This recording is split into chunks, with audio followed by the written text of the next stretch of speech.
There's a lot of arguments that we can't have elections in a country like this where politics is so divisive, people get so tense, where there's already some tension already around because people are not sure what way these elections are going to swing. Can we really hold elections without this number of security officials being there?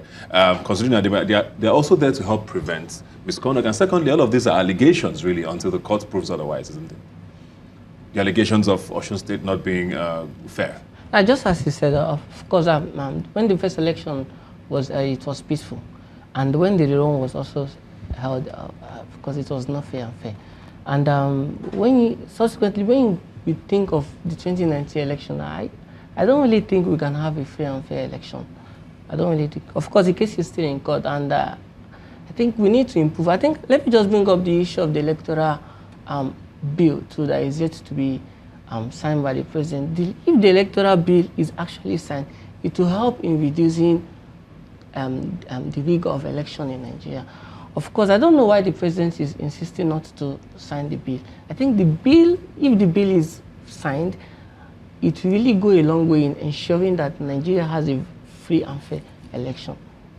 But Mr. President has not signed it. So of course, he has not signed it. Are you saying that with what we have on hand now, we will, I mean, we've had elections in the past. Okay. Are we going to judge our entire system by this one small rerun? Is that what you're saying, that 2019, based on what you saw in that rerun, cannot go well? Well, there is a Yoruba saying that a Saturday that will be good will be known from Friday. Okay, that election was a major election.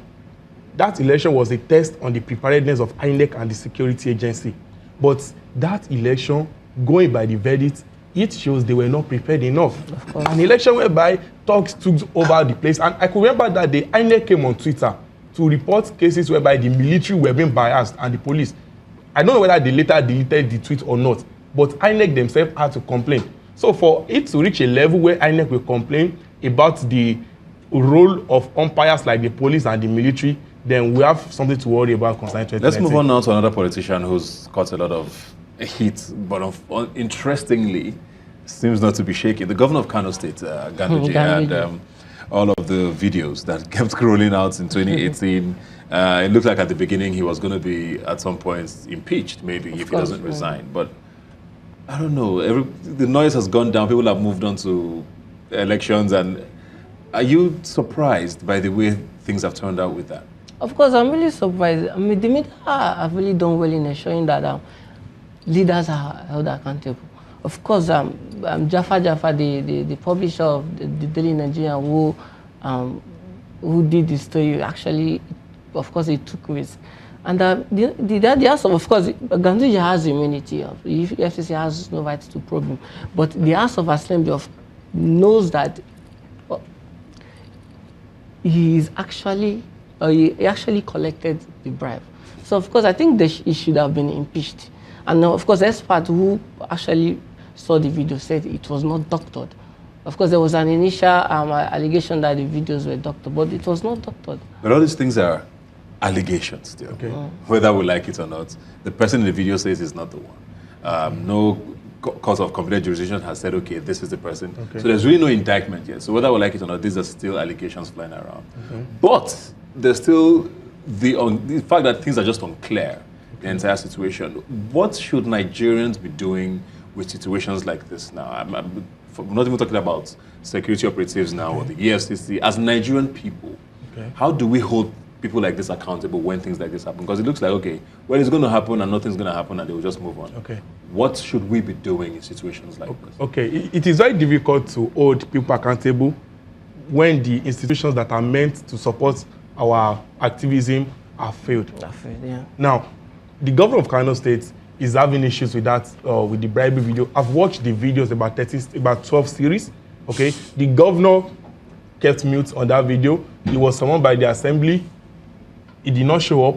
Now, if the citizens want to take over this case, you need the support of the police, you need the support of the EFCC. But the EFCC and the police, they've been acting as if they were not aware. Now, let me give you an example. The EFCC chairman I think he traveled to London, and a Nigerian activist actually confronted him saying, okay, Mr. Mago, what is happening concerning Ganduje? I think because the heat was so much on him that day, Magu said, oh, I came to London. One of the reasons why I came to London was because of this video. We came to submit it to some independent or forensic auditors to check these videos for us. The only thing we're doing was that we're just buying time. So there is no way citizens can hold their leader accountable in cases of corruption like this without the support of the necessary institution of state. In the United States, the CIA and the FBI, they don't care who you are. Even if you are the son of the president, in less than 10 minutes, you are gone. They pick you up, they arraign you, and they get their conviction. But today in Nigeria, EFCC will rather pick a case that was cleared and dissolved as far back as 15 years ago. They bring it back to light now. Look at the way the police is handling the issue of Dino Melaye and the issue of the Jadi Yanju. Deji was discharged and acquitted. Deji is now standing trial for that same case. And he has been sent to jail, he has been placed in prison remand by magistrate courts. The same thing I signed to Dino Melaye. Now they want Dino Melaye for culpable homicide. Very simple. Invite Dino to come. But the way the police is acting as if they don't get Dino in the next 10 hours, that will be the end of the country. So Nigerians cannot hold their leaders accountable until the institution of state acts in the interest of the people and not in the interest of the powers that be. That's a very good place to leave it. Thank you very much, guys, for being here today. So much we need to talk about. I mean, we had a finance minister who resigned this year. We had the minimum wage issue throughout the year. So much. Politics, of course, was also hot, but 2019 is upon us, and we're going to be looking forward to all of the hopefully good news that comes next year. Thanks for being here.